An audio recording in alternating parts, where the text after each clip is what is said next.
Secretariat ఎదురుగా secretariat ప్రధాన ద్వారానికి ఎదురుగా అమరజ్యోతి ఏదైతే తెలంగాణ అమరుల స్మారక కేంద్రం నిర్మించుకున్నామో ఆ రెండింటి మధ్యలో ఉన్న స్థలం అటు అమరజ్యోతికి ఎదురుగా ఇటు సెక్రటేరియట్కు ఎదురుగా ఉన్న స్థలంలో తెలంగాణ తల్లి విగ్రహం కోసం ఉద్దేశించి ఆ స్థలాన్ని గత ప్రభుత్వం కేటాయించింది. ఇవాళ అక్కడ ఆయన రాజీవ్ గాంధీ విగ్రహాన్ని ప్రతిష్ఠిస్తానంటున్నాడు. ఆ సెక్రటేరియట్కు అమరజ్యోతికి మధ్యనున్న స్థలంలో అది తెలంగాణ తల్లిని అక్కడ పెడితే సమంజసంగా ఉంటుంది. అది తెలంగాణ స్వాభిమానానికి గుర్తుగా ఉంటుంది, తెలంగాణ ఆత్మగౌరవానికి గుర్తుగా ఉంటుంది. ఆ తల్లి తెలంగాణ పరిపాలనను తెలంగాణ ప్రజల్ని ఆశీర్వదిస్తున్నట్టుగా ఉంటుంది.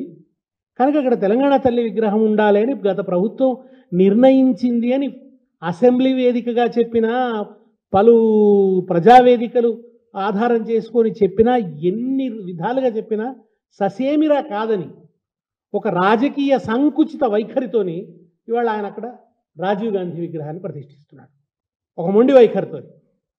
మిత్రులారా, మీ అందరికీ తెలుసు తెలంగాణ ఉద్యమానికి ఒక బలమైన సాంస్కృతిక కోణం ఉంది. అది ఎంత లోతైందో, దాని గురించి ఎంత చర్చ జరిగిందో ఉద్యమం పొడుగునా మీ అందరికీ నేను చెప్పనక్కర్లేదు.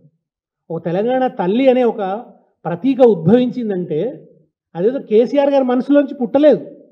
అది తెలంగాణ మట్టిలోంచి పుట్టుకొచ్చినటువంటి ప్రతీక, తెలంగాణ చైతన్యంలోంచి పుట్టుకొచ్చినటువంటి ప్రతీక, తెలంగాణ స్వరాష్ట్ర ఆకాంక్షకు ప్రతీకగా పుట్టుకొచ్చినటువంటి ప్రతీక, తెలంగాణ ప్రజలు రూపొందించుకున్న ప్రతీక.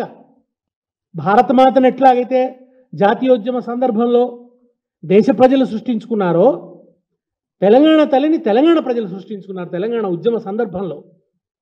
రాజీవ్ గాంధీ వ్యక్తులు వీళ్ళంతా రాజీవ్ గాంధీ, ఇందిరాగాంధీ, మరెవరైనా కావచ్చు, కానీ భారతమాత శాశ్వతం. వ్యక్తులు ఉంటారు, పోతారు. భారతమాత శాశ్వతం. శాశ్వతంగా భారతీయ అస్తిత్వానికి సంకేతంగా నిలిచేటువంటి ఒక మానవీయమైన, ఒక గౌరవప్రదమైనటువంటి, ఒక అత్యున్నతమైనటువంటి ప్రతీక, యావత్ భారత అస్తిత్వాన్ని ప్రతిబింబించేటువంటి ప్రతీక. అట్లనే తెలంగాణ తల్లి ఇక్కడ మట్టి ప్రతీక, మృణ్మయ ప్రతీక, చిన్మయ ప్రతీక. ఆమె మృణ్మయం అంటే మట్టి, చిన్మయం అంటే చైతన్యం.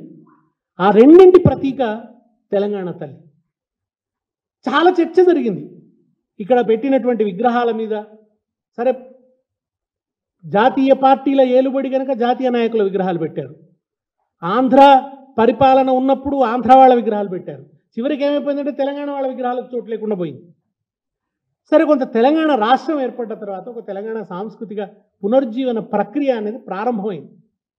ఆ ప్రక్రియను కొనసాగించవలసిన బాధ్యత ఇవాళ ఉన్న ఈ ప్రభుత్వం మీద ఉంది.